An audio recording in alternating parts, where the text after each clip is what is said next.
Good afternoon, and welcome to today's Commerce Lex Public Policy Luncheon. My name is Adam Caswell, and I'm Director of Government Affairs for Kentucky American Water.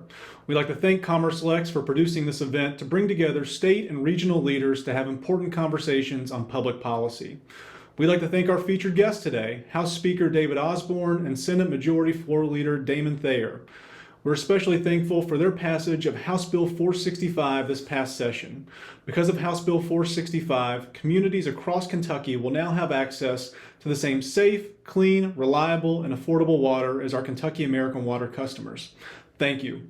Again, we appreciate everyone being here today. It's Kentucky American Water's pleasure to sponsor this event, and we hope you enjoy the program. Thank you. And have uncovered a lot of holes. The inconsistency in messaging, the inconsistencies of treatments across industries, across professions, the initial establishment of essential versus non-essential jobs and employees and businesses.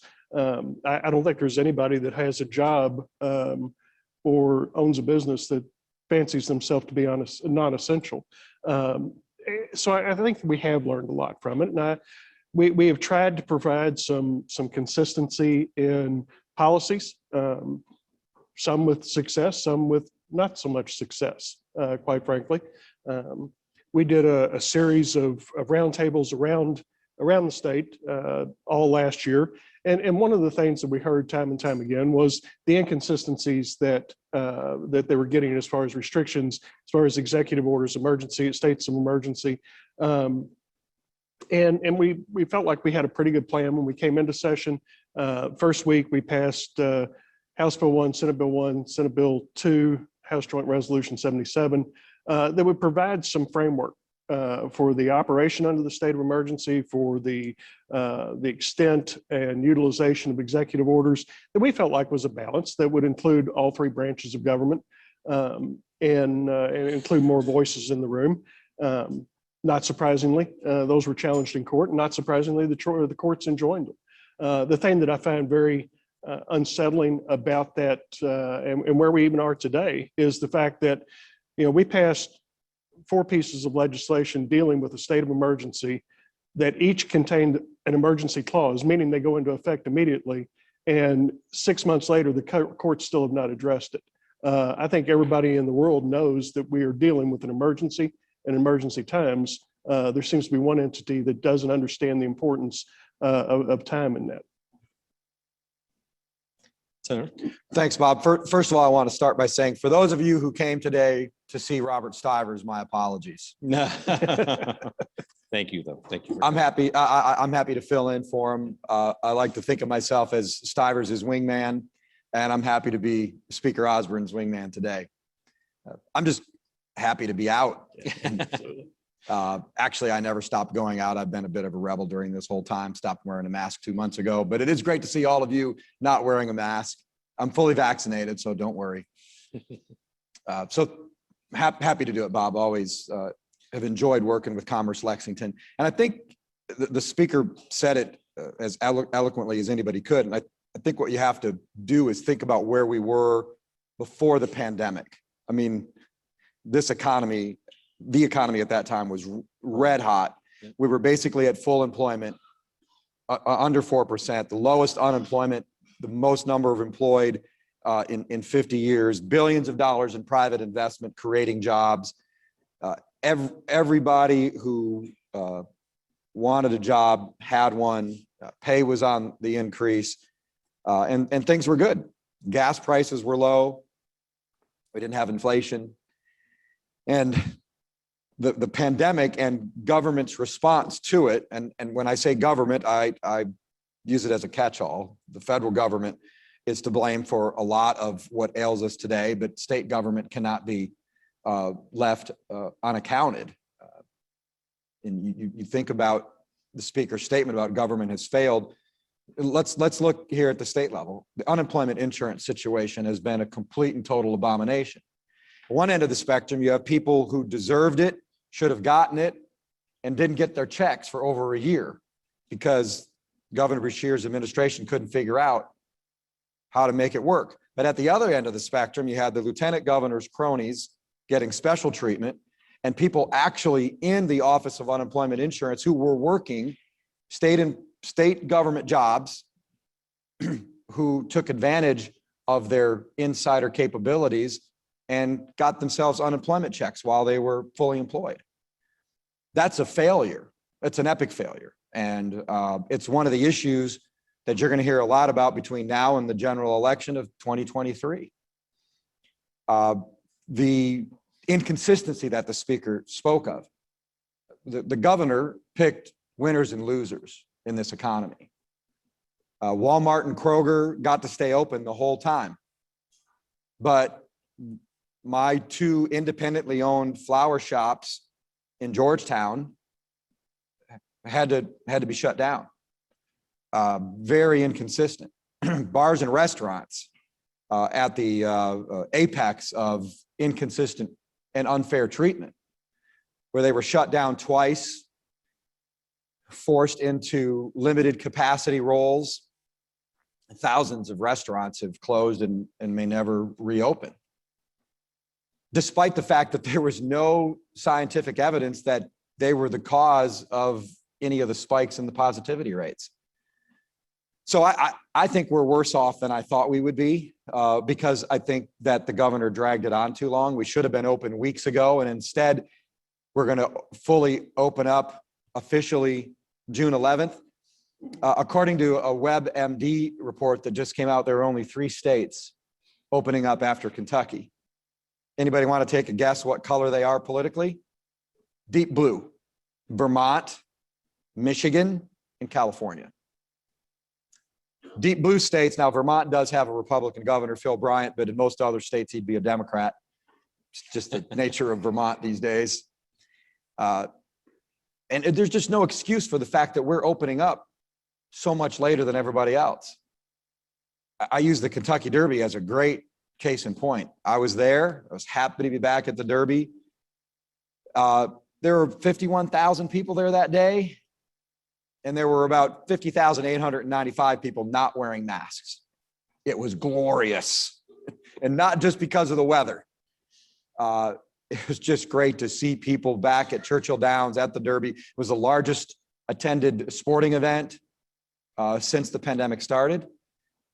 Highest rated television show since the NFL divisional playoffs. And much to my delight, the Kentucky Derby had more viewers than any of the award shows that Hollywood has put on this year. That was terrific. But there have been exactly 10 cases of COVID traced back to Kentucky Derby. And I think that's a case in point right there. If we can have 51,000 people not wearing masks at the Kentucky Derby and we get 10 cases, this thing is quickly getting in the rearview mirror. But the governor is reluctant to open us up. I guess, he wants to hold Kentucky hostage for as long as possible so he can continue doing his press conferences and remaining relevant. Because once he declares it over, he has to go back to sort of being a regular governor. So I'll be interested to see how he does in that role. So I know you both touched on this next question, but what are the opportunities and threats that you see on the horizon? I think that probably the biggest threat that I see is one that we kind of sidestepped during this most recent session, and that is lulling ourselves into the belief that the economy is strong because our revenues are strong. I think that anybody that has convinced themselves that this economy is back and roaring is clearly somebody that's not meeting a payroll on a weekly basis or having people's lives depend on them every single day based on the decisions that they are making in their businesses or for their employees or for their students. Our revenues have been tremendous, driven by federal stimulus. And it's a great thing. We're certainly not going to be one of those that turns away from it and doesn't accept it. But at the same time, it's got to come with such incredible caution. And we cannot allow ourselves to believe that this economy is back roaring again. I think when you look at the thousands of businesses that have closed across the state, when you look at the number of people that are still on unemployment, when you look at the struggles of businesses that are operating to get back to full capacity, to find employees that will come back to work, to get them off the unemployment rolls. These are dramatic challenges that I think that that are going to impact the recovery for the foreseeable future. And I think to try to glean some type of picture of what this is going to look like 6 months down the road, a year down the road, 5 years down the road, I think is a very dangerous platform to walk, just because I do believe that there are so many incredible unknowns. The same set of circumstances presents opportunities for us, though. I've had a number of people ask what the most significant accomplishment that we had during this past session. And I always go back to the budget. And not only was the budget the most important thing that we had to do, but I also thought it was a rare legislative feat. Rarely do you see legislatures convene and not spend every dollar they possibly can. We had lots of sparkly one-time money hanging around that was very, very tempting to spend. And we showed restraints. And that's not something that the government is good at, but we did. We passed I think an austere budget, but one that was responsible, one that made strategic investments in place it needed to make strategic investments, one that expended one-time monies in areas that were one-time opportunities to transform some things. So I think that presents us a tremendous opportunity going forward, knowing that our financial house is in order, knowing that we have record reserves and can withstand the ebbs and flows of whatever this economy is going to look like over the next couple of years. I think that had we fallen prey to the temptation to spend it, then we wouldn't have had that stability that we're going to need going forward. Now, the speaker's an economist by trade, so he's going to sound a lot better talking about this than I am. But I think the biggest threat is the fact that we have an economy that's artificially propped up by Biden bucks from Washington, D.C. And if the Democrats had their way, they'd continue doing it. And a couple of weeks ago, Leader McConnell was in Georgetown, and we had a roundtable with businesses, small, medium, and large. We held it at Ecofiber, which is a new company in Georgetown making all sorts of products out of hemp. And the problems that businesses are having hiring people have reached almost a crisis point. I believe the Democrats want to come out of this pandemic with two of their long-term goals achieved. They want more people relying on government for their incomes, and they want the minimum wage increased. Now, there's no need, I'm not for the government setting any wage, whether it's the minimum wage or the prevailing wage. I believe that the market will decide. Well, what's happening right now is they've flooded this fake money that my grandkids, who aren't even born yet, and hopefully won't be for a while, my grandkids and yours, we're going to be paying for. They're flooding the market with this money, and it's basically an incentive for people to stay home on their couch and watch Netflix all day. Able-bodied people should be working. And the problem we've got is there's that increment. We're at what, 5% or so unemployment. Full employment is considered anything under 4%.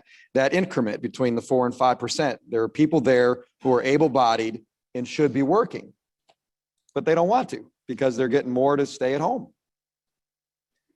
And so what's happening, and you all know it, most of you are employers, you have to increase your hourly wage. Chipotle has increased its hourly wage to $15. So that's what the Democrats want, is a minimum wage. And they're going to get it because that's what people have to pay to hire people. Well, that's going to cause inflation because who's going to pay for that? Next time you go to get a burrito or a taco or a chicken bowl from Chipotle, you're going to pay more for it. So the price of everything is going to go up. The price of everything is going up, not just gas, but when gas goes up, it affects the prices of everything else, because everything we consume gets to us by some sort of fuel-powered vehicle, airplane, boat, ship, or truck, or all of the above in many cases.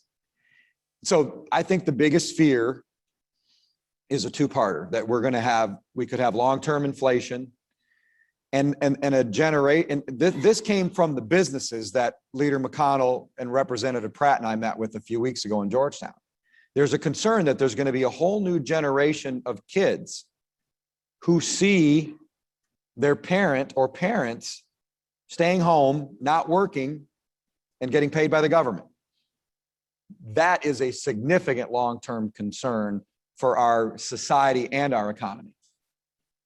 So those were the first three warm-up questions. Now we're going to start to dig in here a little bit more. This past legislative session was a 30-day session. Typically, the short session is not a budget session, but this year was different. Can you outline some of the key areas of investment in this budget, including for infrastructure and education? Start with you, Senator. Well, the speaker talked about the enticement to spend some of our state dollars on one-time projects or investments. We decided not to do that. We put the money in the rainy day fund. We've got about $1 billion in the rainy day fund now, which sounds great, but that's about a month's worth of expenses to run the state. Most of you probably don't run your personal lives or businesses with a month's worth of expenses, but it's better than where we've been in the past. But we resisted the calls to do that because, again, we don't know what our revenue receipts are going to be like on the other side of the pandemic, when hopefully we wean ourselves off the federal government dollars, like I like to call Biden bucks. And that's derisively, by the way. It's not a compliment to our president. But then at the last minute, the ARPA money, that's the official name for the Biden bucks, American Rescue, I don't know what the P stands for, I forgot. Planning, whatever, American Rescue Plan Act. Too many acronyms out there. So we got this money, and two things. We didn't want the governor to be able to spend it unilaterally because according to our Constitution, we are the branch that appropriates. So we put that in statute to remind everybody that he can't just spend it unilaterally. And then we spent about $1 billion of it. We did money on water and sewer, broadband, schools, and helped pay off the unemployment insurance loan that the governor took out from the federal government. And, you got the money, you got to spend it. We left about $1 billion or so unspent. A lot of people talk about a special session. There's no talk about a special session right now.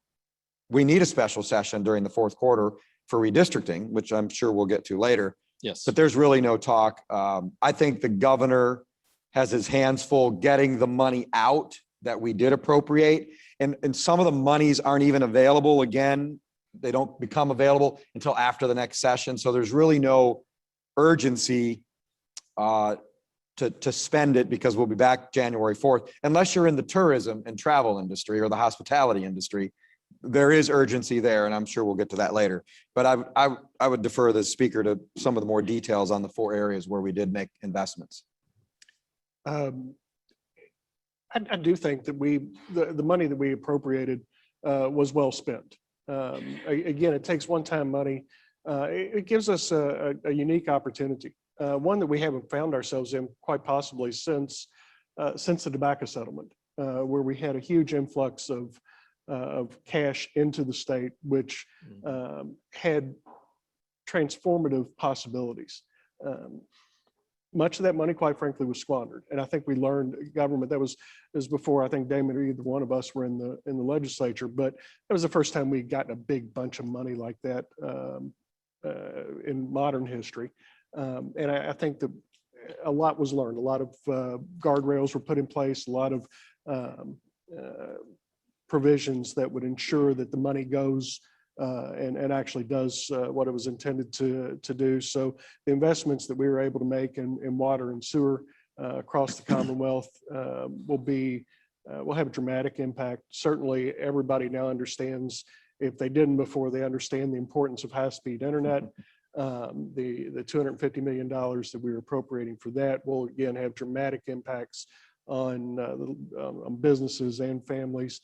And one of the things, as I said, we did these roundtables around the state last year. And one of the consistent things that we heard was the importance of not having the increase in the unemployment premiums the businesses were going to be faced with. Businesses have had so much piled on them over the past 15 months that the one thing that they couldn't withstand was yet one more expense that they hadn't calculated or planned for. So our ability to use a little over $500 million of that ARPA money to pay down that, I think will have significant long-term effects for the business community at large. What is the Kentucky legislature's plan for appropriating additional American Rescue Plan money? A little difficult to say at this point. We are still waiting for a great deal of guidance on some of this money. There were multiple buckets that this money was handed down in that had to be allocated for, or could be allocated for, or appropriated for different measures and different types of programs. For example, there is a pot of money that is proposed to be used for the most disproportionately impacted businesses. I don't know how you define that, because the most disproportionately impacted businesses are out of business.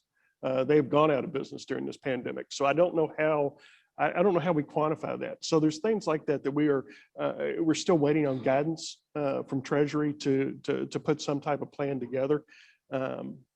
There's another bucket that is for disproportionately impacted industries. Certainly, we understand that restaurants, tourism, hotels, hospitality, those types of industries, but again, don't have any real guidance. One of the things that the Fed did pretty well in the first round of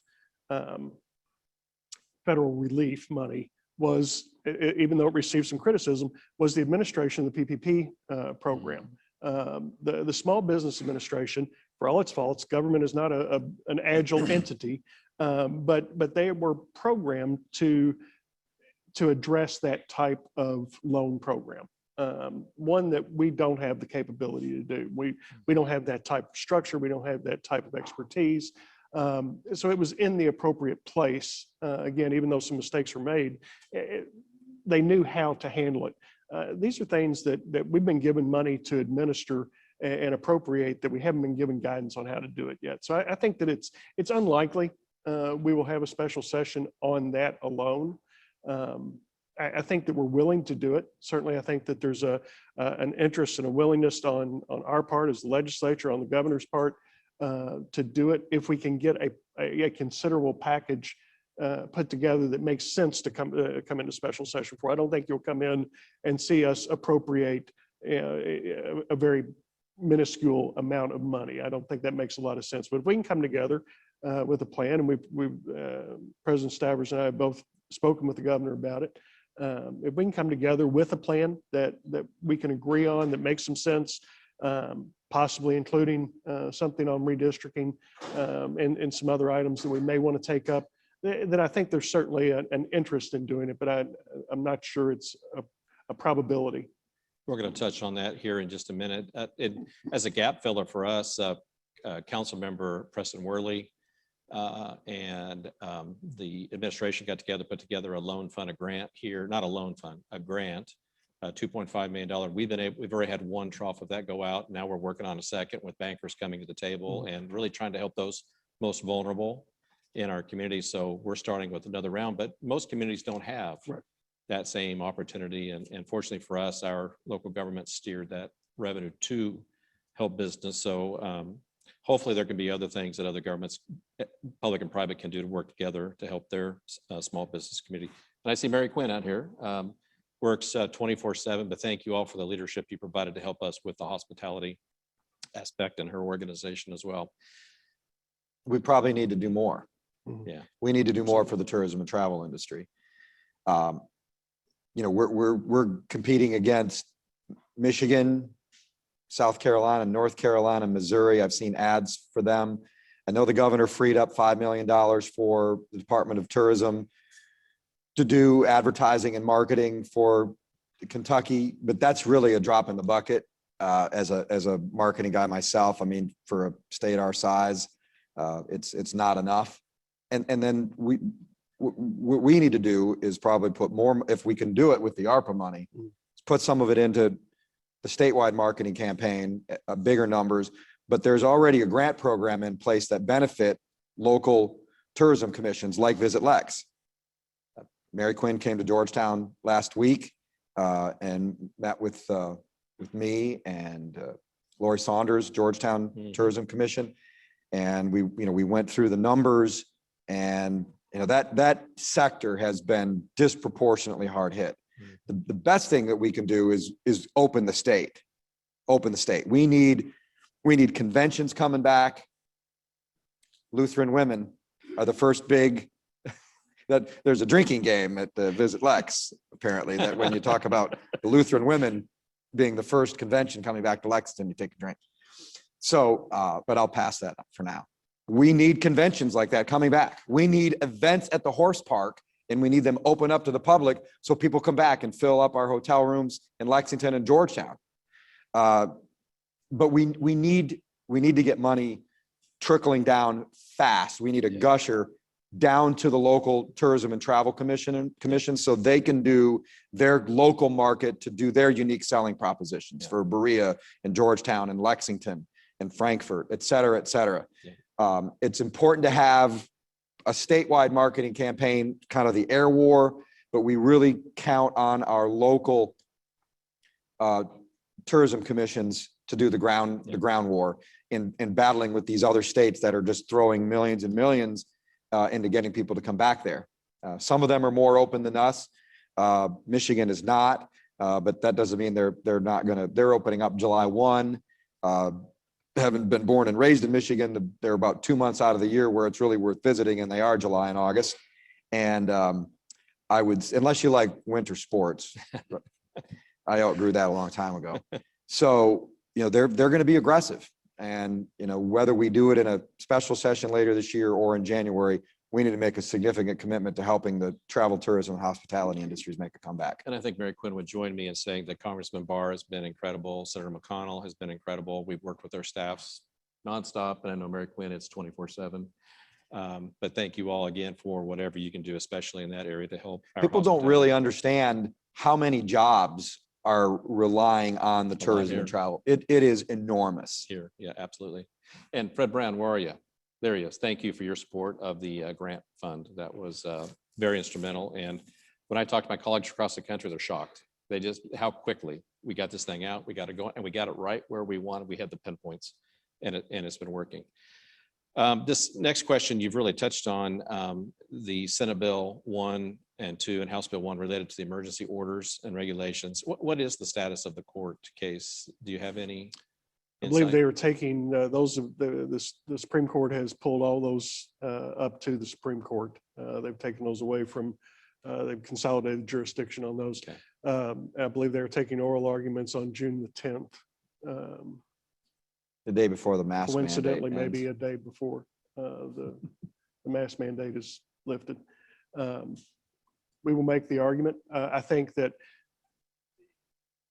many will argue that some of this will be moot because we're coming out of the pandemic. So therefore, we don't need to address some of these things. I would argue exactly the opposite, that we still need to be able to define what ultimate authorities people have at all times. Because I think clearly unrestricted, unfettered authority is not what has been envisioned by the founders of the state and the Constitution. So I think that the court needs to speak to it regardless of where we are in the process. I agree with the speaker. It's not a moot point. We're talking about the very core of our freedoms and liberties and self-determination and the co-equal branches of government, which haven't been very co-equal recently. And, I think we have a great case if you look at the Constitution, which says that enumerated powers for the executive branch are decided by the General Assembly. We, except for what is in the Constitution, we can write the job description for every executive branch office, from governor to agriculture commissioner to treasurer. We can change it every year if we want to. Of course we don't. we're more contemplative than that, but the enumerated powers are granted to us to decide for the executive branch. Now, the governor doesn't like to hear that, and we'll see. The Supreme Court has been consistently handing down bad decision after bad decision over the last few years. We'll see if they break their streak and surprise us. So we're going to have to speed up a little bit. We're going to keep digging down in some of the issues here. We got about 15 minutes left. And so Kentucky joins 30 other states in passing targeted COVID-19 liability protections for business. Can you share more about Senate Bill 5 and how this bill protects employers? It's one of the most important bills we passed during the Agreed. session. And the Chamber and Commerce Lex and did a great job advocating for it. I know Kate Shanks was in my office once a week with a list, and that was always at the top. Hey, Kate.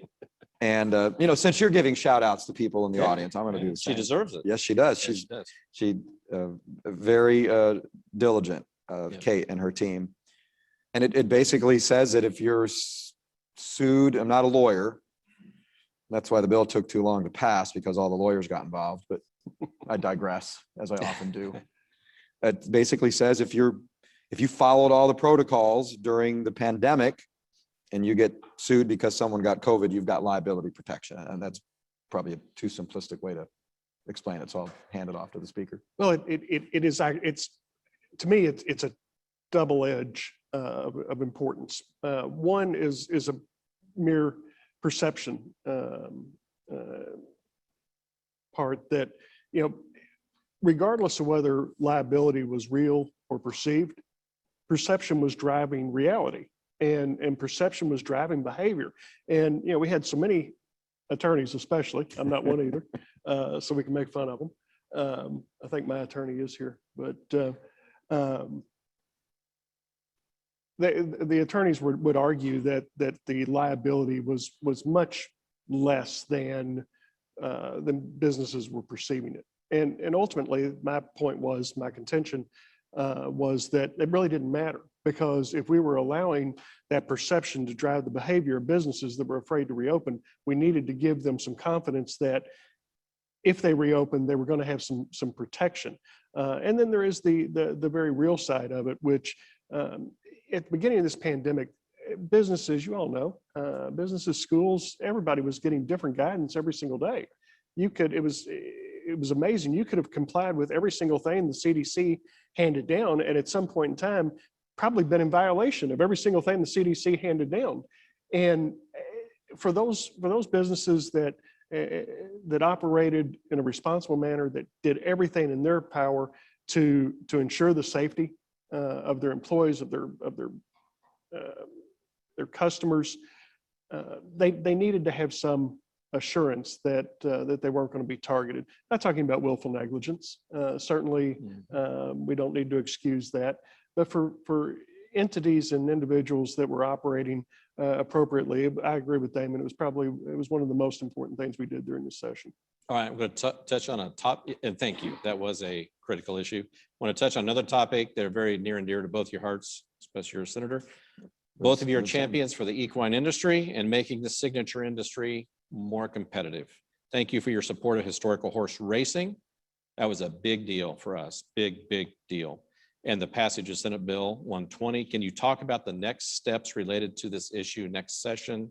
And then a question we often hear, will there be changes to the way racing is taxed in Kentucky? First of all, the speaker and I have known each other before we both got involved in elected politics because of horse racing. I was working at Turfway Park, and his wife Lori ran the Visa Triple Crown back in the day when Visa sponsored it. So we've known each other a long time, and that, like a lot of my friendships, it centers around the horse. The horse racing is why I moved to Kentucky in 1992 to work at Turfway. We're the horse capital of the world, and I'm going to be just pretty straightforward here. Senate Bill 120 is one of the most important bills I've ever been a part of helping pass. I mean, our signature industry was under threat. We talk about lawyers. Interesting thing we've got with our majorities, we've got a lot of lawyers and a lot of preachers in our caucuses. Sometimes they make things more difficult than they need to be. And to quote Forrest Gump, that's all I have to say about that. But it was a critical bill. I've been involved in the historical horse racing issue since 2000. And matter of fact, there's a Blood Horse article from 2006 when the racetracks were all chasing the casino golden coin, I guess. And I said, we really need to look at this instant racing, which they had in Arkansas at the time. That's the brand name for it. And then in 2009, I wrote a letter to then Attorney General Jack Conway asking about the legality of parimutuel wagering. And his official Attorney General opinion is it can be if it's regulated by the Racing Commission. That started the HHR machines being installed in 2010 at Kentucky Downs. And we all know the success story. There were a series of court cases that supported its legality, including a Supreme Court case in 2014. And then last September happened where the Supreme Court decided to reverse itself in a very disappointing decision that I disagreed with, but they laid out a plan for us and we got it passed. It was very, very difficult and it shouldn't have been. It's our signature industry. We're known for horses and bourbon. Without those two things, we're West Virginia and Mississippi. And I have friends in West Virginia and Mississippi. Those are beautiful places, but they don't have horse racing and bourbon. They're not known for the things that we're known for. No other state is known for the things we're known for. And so, pardon the pun, but we saddled up and rode that across the finish line, but it was a lot closer than I thought it would be and a lot closer than it should have been. As to the taxation issue, I set the rate in the revenue bill in 2014 at 1.5%. It's the same rate you pay on a parimutuel bet, or a live racing bet, a simulcast bet, and a historical bet.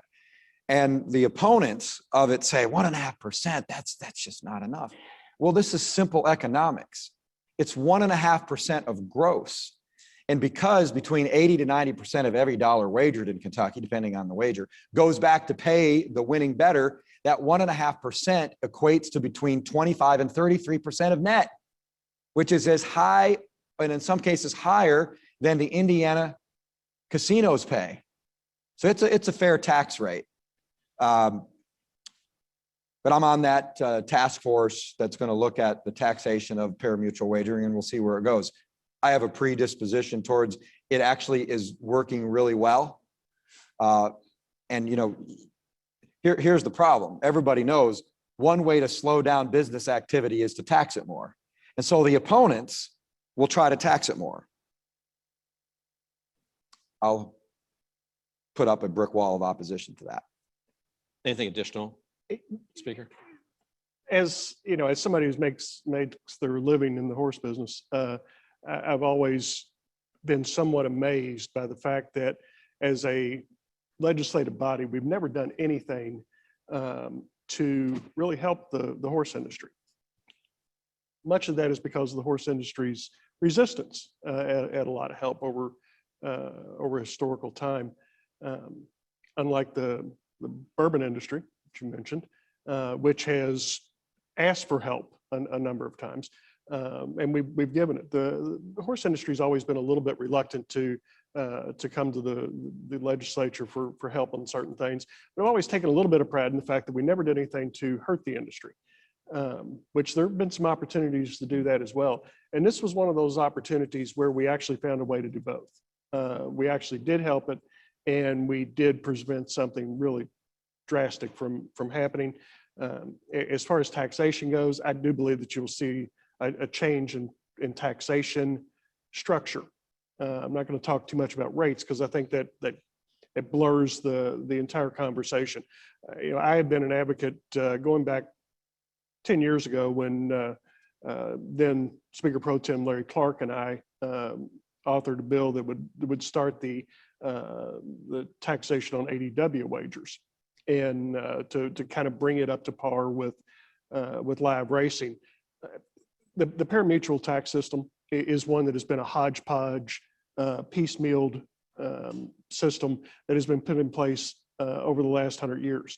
One that has never truly been modernized and made to kind of make sense. Why you have certain wagers being taxed at one rate at one location, tax at a different rate at another location, tax it yet a third rate if you're doing it on your phone. It doesn't make any sense the way it has all kind of been put together because it has been piecemealed. We've actually put together a work group. President Stivers and I formed a work group. Just it's actually hasn't been announced yet, the membership, but we approved it just last week to dig into and look at the way, not necessarily to again increase taxes, but as a way to modernize the entire tax system. And with that, there could be an increase in revenues to the state off of that. But I think that the last thing we want to do is try to raise our taxes to where everybody else is. And I don't think we have to. We don't have to be the highest tax state in the world. The more you tax, the less you get. Yep. Okay, you just headed right into a great question on tax reform 2.0. Comments? We got about 7 minutes, so thoughts on that? Quickly, I think it's been our goal ever since we started with the first step of tax reform in 2018, knowing that this was going to be a 2 or 3 or 4 or 5 or 6 step process, and looking at the process that Indiana and Tennessee has gone through to transform their systems. It's taken 8 to 10 to 14 years in some cases for them to be able to transition. It was our hope to come in last year and tackle tax reform, knowing at that point in time when we were projecting out 12 months at that point, that we were going to come in this past session with a significant reserve, significant surplus.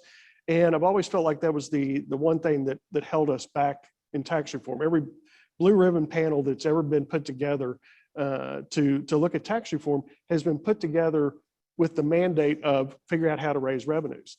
And just as I was talking about with parimutuel tax reform, you can, when you're given the mandate of raising revenues, you've taken the equation away from what makes the best tax system. You can always plug in numbers after you get the best, most competitive tax system together. So I am hopeful with the fiscal restraint that we showed during this past year, knowing that we will come in with significant reserves, that we will be able to take the next step. And as part of that, we will also be looking at reforming the local government tax reform as well. So you think both the House and the Senate will see this as a priority issue, the tax reform? It's possible. Okay. I mean, I would love to go to the Tennessee, Florida, or Texas model and eliminate the income tax rate and the corporate tax rate and go to full-on consumption. But you don't see that. I don't see us doing it all in one fell swoop. I think a more realistic goal is perhaps the Indiana model, where the rate is down in the 3% range, and then do more on the consumption tax side. We did that a couple of years ago when we dropped the rates to 5% and applied the sales tax to a broader range of services. That was version 1.0 of the Republican supermajority's efforts at tax reform. It's hard. It's really, really difficult. It's right up there with pension reform and passing historical horse racing on the degree of difficulty bills. Yeah. You can only get so many of those done in one session. Yeah. Redistricting, hot topic. Can you share about how the process will work at the state level, and then how that will go on down to the local levels, and specifically what changes in districts might we see in Lexington and Central Kentucky? And then will there be a special session to address that and the allocation of additional federal relief dollars as well, tying that back in? Well, we can't take any action until we get the precinct and county numbers from the U.S. Census Bureau, and they're about 6 months or so behind because of COVID. The census workers just couldn't go out last year and do the count appropriately. We know what our population is, so we know what a mean Senate district is going to be and what a mean House district is going to be.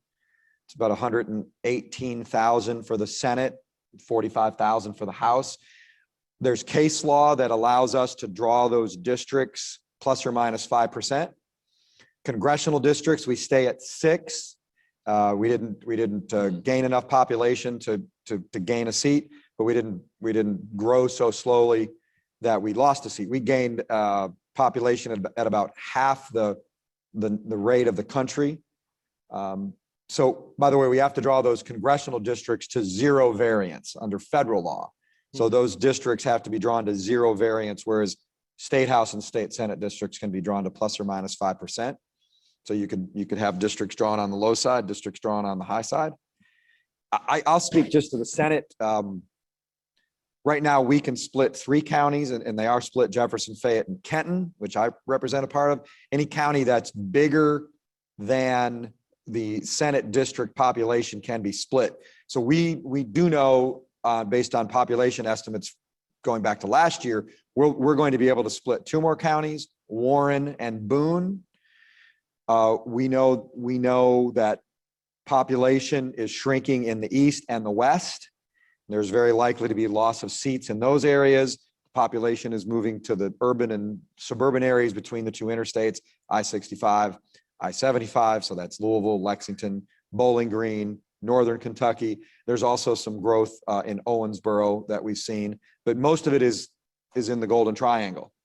So, that means that those areas are very likely to see their influence increase in terms of the number of seats. That pretty well sums it up. Impossible to speak with any degree of specificity at this point, and certainly can't speculate on what individual districts may look like. Clearly, there's been a dramatic shift in population over the last 10 years. But until we get those numbers, I think you will see some interim committee hearings over the next couple months to talk about the process, to explain the things that Damon has just explained with the what population has to be, the counties that can be split, things like that, and then finally the rolling out of the numbers. And then it becomes a very while it certainly always has political overtones to it, it seems it really is a very mathematical and scientific formula. The Constitution is pretty clear about what we can and can't do. What is not in the Constitution has been pretty well established by case law as to what we can and can't do. I would hope that we would come into special session and take care of it.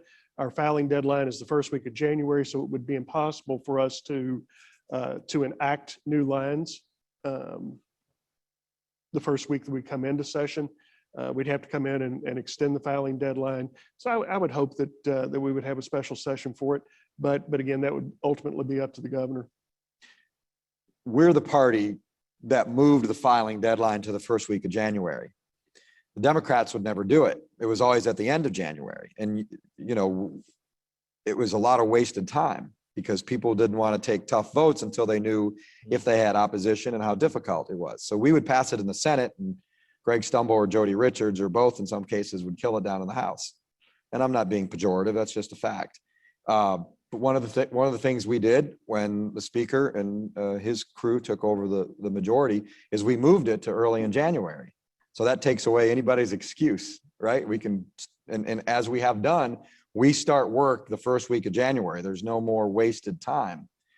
But if the governor won't call us into special session, we're going to have to move it back to the end of January again, because we've got to pass a bill with the new districts, and you got to give people time to find out where they live and decide who's going to run. So the best case scenario is that hopefully we get the census numbers by September. We get to work on the maps, and sometime in the fourth quarter, the governor calls us in for a special session and we pass 3 maps: a state house map, a state senate map, and a U.S. congressional map. All right, last question. It'll be the 1 minute each round. What do you foresee as the top policy priorities for your caucuses in the 2022 session?